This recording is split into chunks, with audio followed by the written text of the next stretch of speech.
vision to build a playhouse that's changing the world. The Whitney Reynolds Show is supported by the Autobarn Mazda of Evanston and Chicago. The Autobarn Mazda, where driving matters. A Safe Haven Foundation. Housing is healthcare.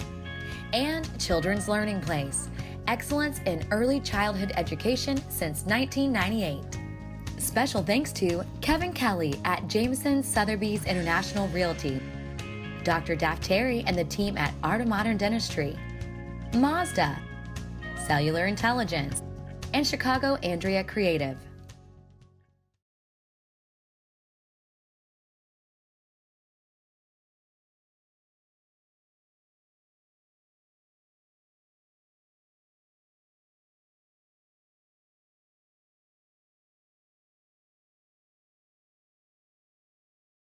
We're looking at the life story of Nancy Gianni, a woman who has changed the world for families with a Down syndrome relative. She founded Gigis Playhouse Down Syndrome Achievement Center, and she holds the title Chief Belief Officer. And because of her vision, she is helping thousands of smiles shine daily.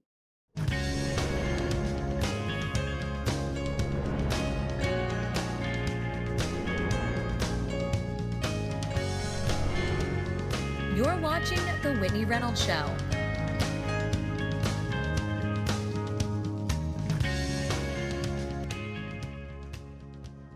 I'm Nancy Gianni, founder of Gigis Playhouse Down Syndrome Awareness Centers, and more importantly, Gigi's mom. Everything just goes back to our tagline: educate, inspire, achieve. And I've always wanted to add believe. Believe in yourself, believe in others, and believe in miracles. The problem with Down syndrome today is that people still don't see the potential in our kids. They still don't understand that they're a child first and they're not a diagnosis. I think the biggest job that we have at the Playhouse is not just serving the kids with Down syndrome, but empowering their parents. That feeling that you feel when we are there is real, because it's true acceptance. The people that are there because they want to see our children. Raising acceptance, raising awareness, and changing the way people see our kids. Welcome to the show, Nancy. Thank you for having me. Well, this is an incredible life story that you have created for not only you, but so many kids across the nation and in Mexico.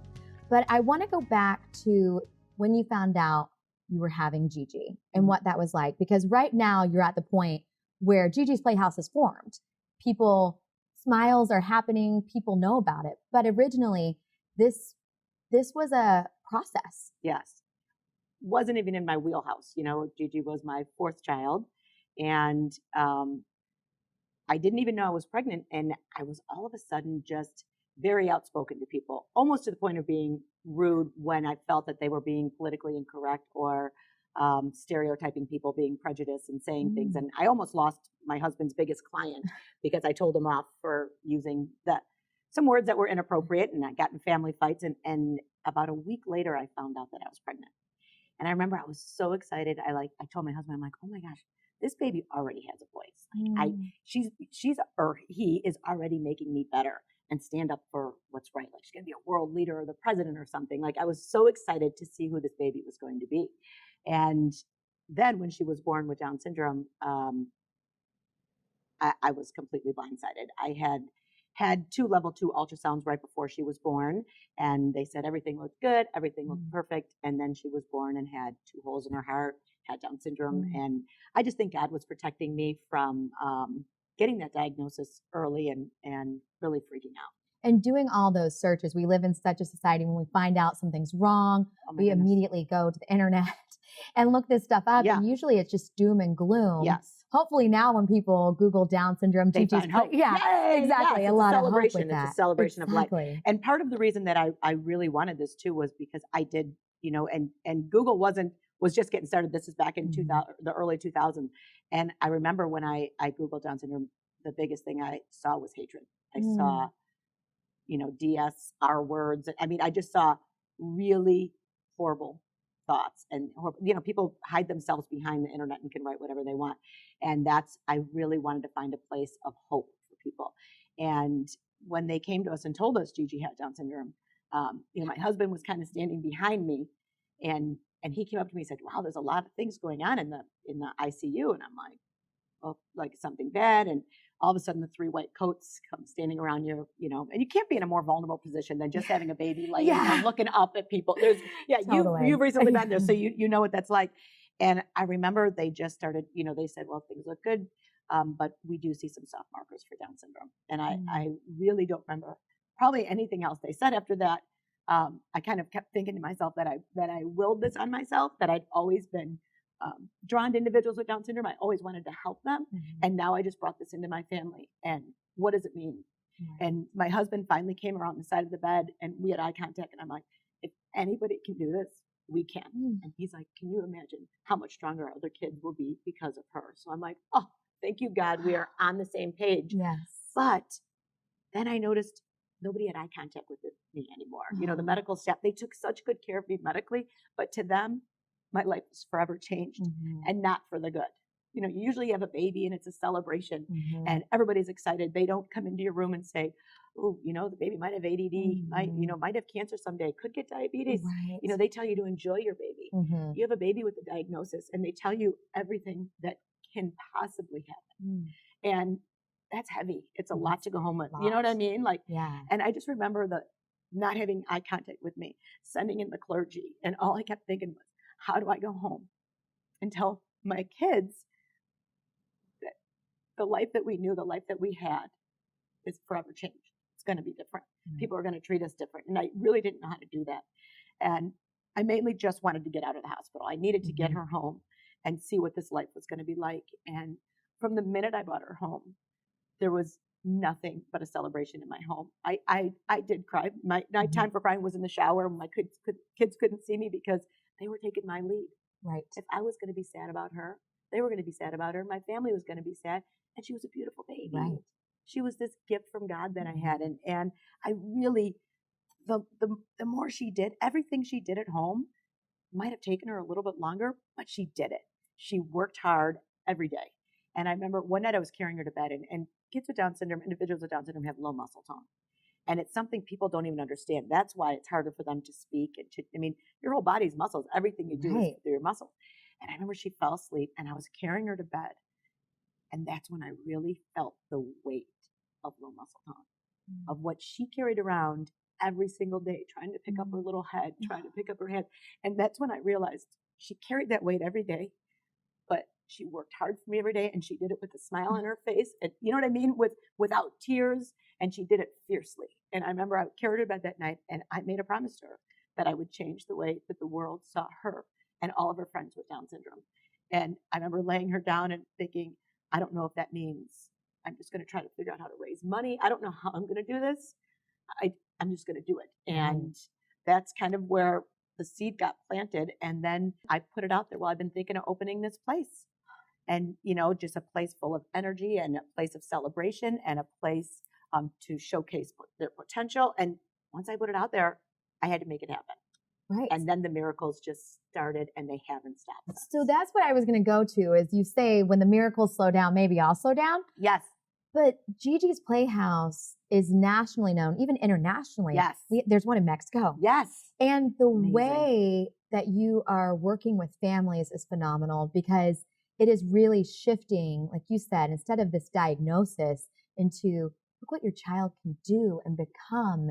And we can really equip you with that. Totally. So tell us about how Gigis Playhouse actually came to life. Like, I know you said that's where the vision came from. Yeah. But this is more than just a facility for kids with Down syndrome. This is really a life-changing place. Absolutely. And our programs are all designed for individuals with Down syndrome. It's the largest chromosomal disability in our country, and yet it's the least funded.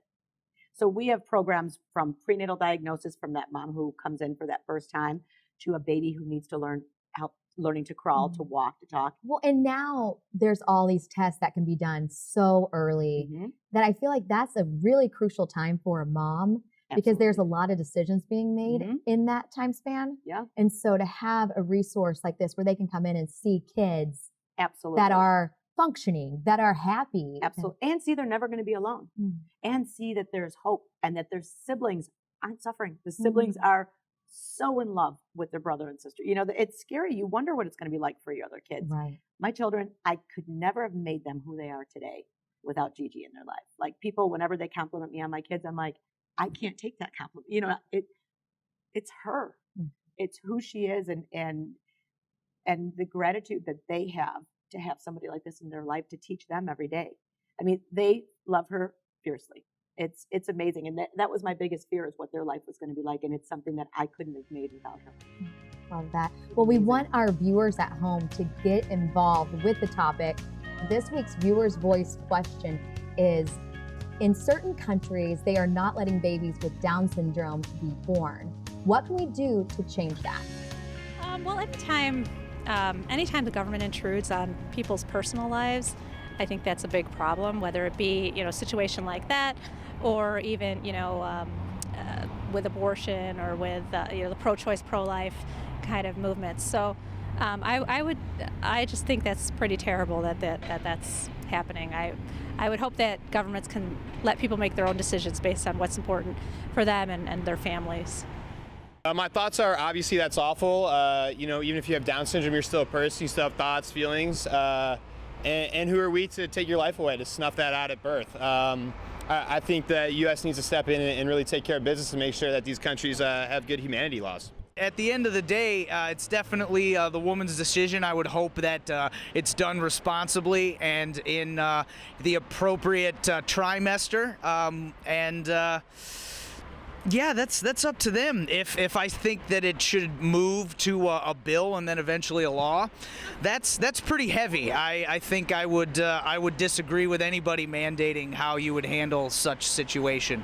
But if it's just a trend in the Icelandic community, then that's their choice. I think it should be the person's choice to decide if somebody should be born with Down syndrome or not the government. The government should never get involved in that. Because truly, it's the woman's choice to decide if it's what she wants to do. The government should never be involved in that whatsoever. And if she wants to have a baby that has an issue, she should be allowed to do that. Yeah. So we just heard from the viewers, and other countries are not letting people have Down syndrome children. No, Iceland proclaimed they wanted to eradicate Down syndrome. And I honestly didn't think that was possible. I'm like, the only time you hear eradicate is with mosquitoes or, pesky bugs, not a population of children and babies that I love. I didn't think it was possible. And I just recently found out they have not allowed a child with Down syndrome to be born there in 9 years. Everyone must terminate. That is shocking. And when we were looking at doing the show, it was one of those things that my jaw literally dropped, because I don't want to say we've come so far here in the States, but it's something that I never thought in another country would be not allowed. Not allowed. And other countries are following. I mean, Iceland's proud of it.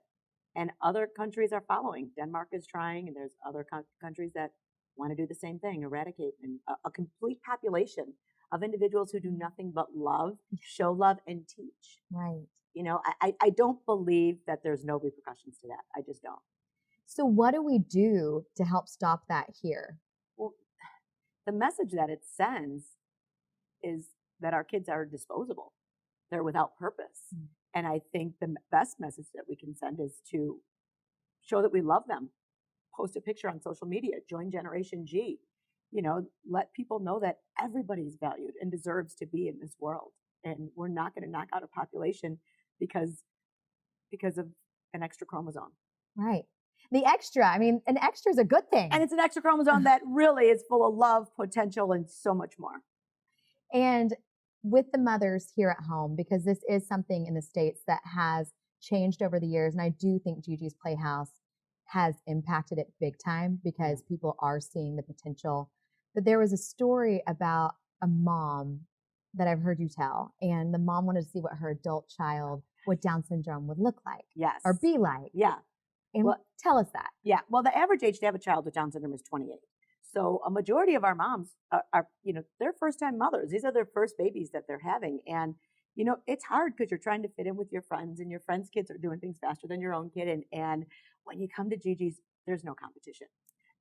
It's a place of hope and joy and happiness, but it's scary to walk in there the first time. So we had this young mom who came with her baby and was like, I see this, and I know I can get through this part. I know you're going to help me. I know I'm not alone, but like, is there any adult, like, what's her future going to be like? What's she going to be like when she's, in her 20s? Is she going to be independent? Is she going to be able to do things on her own? And with that, the front door of one of our locations open up, and in walks the site coordinator from our Syracuse location, who is an adult with Down syndrome, and she's Syracuse in the house, and she starts just popping in and she has a job. She works at the Gigis Playhouse in Syracuse, and Syracuse in the house. And this mom's judged like, okay, I could do this. I would be proud to see my daughter, and it was just a gift from God again. Like what that time we were having our national conference, which is why she was in town, and so she just happened to be there. This mom just happened to say that, and it couldn't have been better timing. It was just like, you know what? You've got this, girl. Because that is a hot topic for parents that are finding out that their kids are going to have Down syndrome or do have, like, what do we do with them what does adulthood look like? Right. And so to see that, and Gigi's Playhouse employs individual. Yeah, we have Gigi University, which we just started. Gigi University started 3 years ago. Confident you, healthy you, whole you. It's all about the whole person, and it's all about belief, and it's about being goal oriented. So a lot of these adults, once they get out of high school, there's not a lot for them. There's not a lot of job opportunities, and we need to change that. I mean, these guys are full of potential, but when they're not being pushed or given a place to reach that potential, they do have low muscle tone. They do become less active. They do become a little more sedentary. So GGU is all about bringing them back up. It's one part fitness, one part nutrition, one part instructional, and it's all belief. And you wouldn't believe the change that you see within the first week of it being open. They walk a little taller. Everything about them, their confidence just really builds. And then when they graduate from Gigi University, they intern at our Career Training Center, which doubles as a cafe and gelato and gift store. And they intern for 18 weeks over there. They learn customer service skills. They learn how important eye contact is. They learn the POS system. They learn in the back, the distribution, production, everything about making the gifts that we have in our store. And they're all custom made, all by our interns. And it's amazing. And all for free. All of our programs are free at Gigis Playhouse. So it's not more for the parents to have to take on. That was always my goal is, it's hard enough to deal with a diagnosis, especially a lifelong diagnosis. It's not going away. And I want to do everything I can to take that off the parents and help the individuals be all that they can be. So by doing that for free, we really help the family. Free. Everything we do is free. At all 32 locations across the country, all free. From prenatal diagnosis through career skills. We do one-on-one tutoring in literacy and math, fitness programs. And therapeutic programs, and everything is free. I know. And you touched on Generation G. We're going to watch a little video about Generation G, but real quick, tell us what it stands for. Generation G is a conscious decision to be better every day. Be generous, be kind, be accepting. Wake up. If it just means that when you get your coffee in the morning from somebody, you give them a smile, to send that smile out to somebody. It doesn't have to be life-changing every day. It could be one simple gesture, and it's just being accepting. I mean, our mission at Gigis Playhouse, we have global mission of acceptance for all. It bypasses Down syndrome. It bypasses social stigma. Anything. It bypasses anything. It's just about being better every single day. Well, let's take a look at that. Hey, I'm Mario Lopez, and I am Generation G. Be kind, be generous, be respectful to other people. Come from a place of love, and you can't go wrong with it.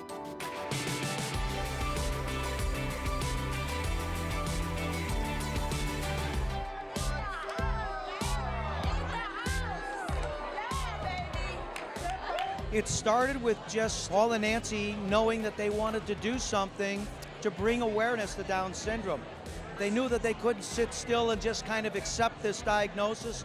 They wanted to take it and do something to make it better. Thank you for helping us build a place of belief and meaning for thousands of families. Gigi's was created to help individuals with Down syndrome and their families overcome physical, emotional, and financial challenges of having special needs, and to learn to dance again. Everyone embraces Generation G. It's a miracle in work.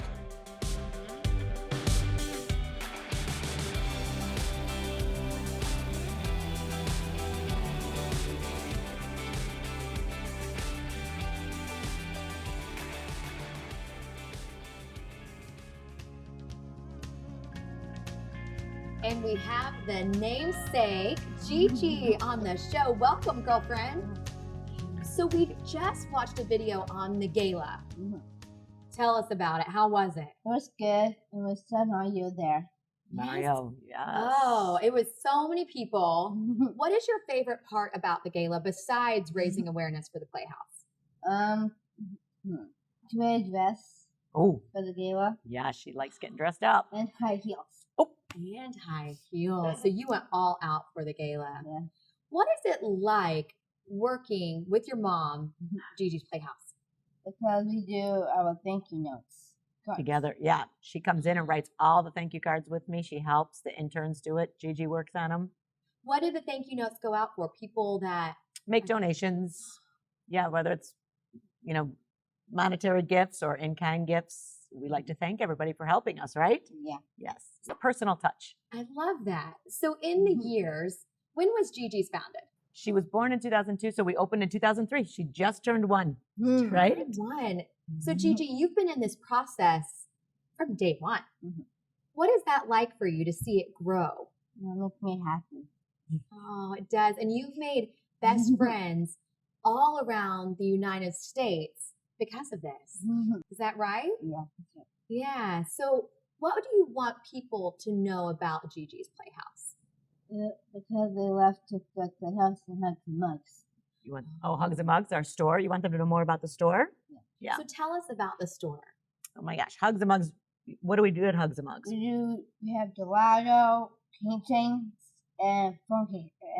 Cell phone cases. We have all different custom gifts that are made by our interns. Yeah. And gelato, of course. Our gelato is the best in town.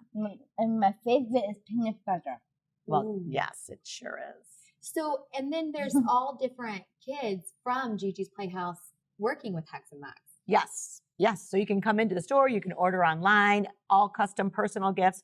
They do everything from the production of the gift. You write in what you want us to put on there. You can customize your gift. They create it for you. And then they actually even do all the shipping. They do every part of the production. That is so special. And you love doing that. Yeah. So tell us more about Generation G. I see both of you. Do you have it on? Ooh, there it is. So what does this mean? Generation G. What does it mean? It's for educate. Educate. Inspire and Believe. That's Gigi's Playhouse. But Generation G is be generous, be kind, be accepting. Woo! Oh, Yep. I love that. And we just post it on social media. Put your hand up, take the Generation G pledge, and just make a conscious decision to be better every day. And it's a G with a heart around it. Yep. Gigi, can you believe how big this is now and how many lives are being changed because of you and your mom? What would you say is one of your mom's best qualities? Because today's show is all about her and what she has done. What would you say about your mother? She's beautiful and sweet. Oh, that is sweet. So are you. Well, and what would you want everyone to know about Gigi? Well, that she's beautiful and sweet sometimes. And she's full of potential. And there's nothing she can't do. She's just an amazing girl that is nothing but, there's no limitations. There's nothing that she can't do. And that's what we want the world to see. Well, thank you both for coming on. You're welcome. Nancy is one that embodies what it looks like to be the change. There's truly no stopping a mom on a mission. Gigi's Playhouse is up to 31 locations and hopes to have one in every state in the next 5 years. For more information on today's show, visit WhitneyReynolds.com. The Whitney Reynolds Show is supported by the Autobarn Mazda of Evanston and Chicago. The Autobarn Mazda, where driving matters. A Safe Haven Foundation. Housing is healthcare. And Children's Learning Place. Excellence in early childhood education since 1998. Special thanks to Kevin Kelly at Jameson Sotheby's International Realty, Dr. Daft Terry and the team at Art of Modern Dentistry, Mazda, Cellular Intelligence, and Chicago Andrea Creative.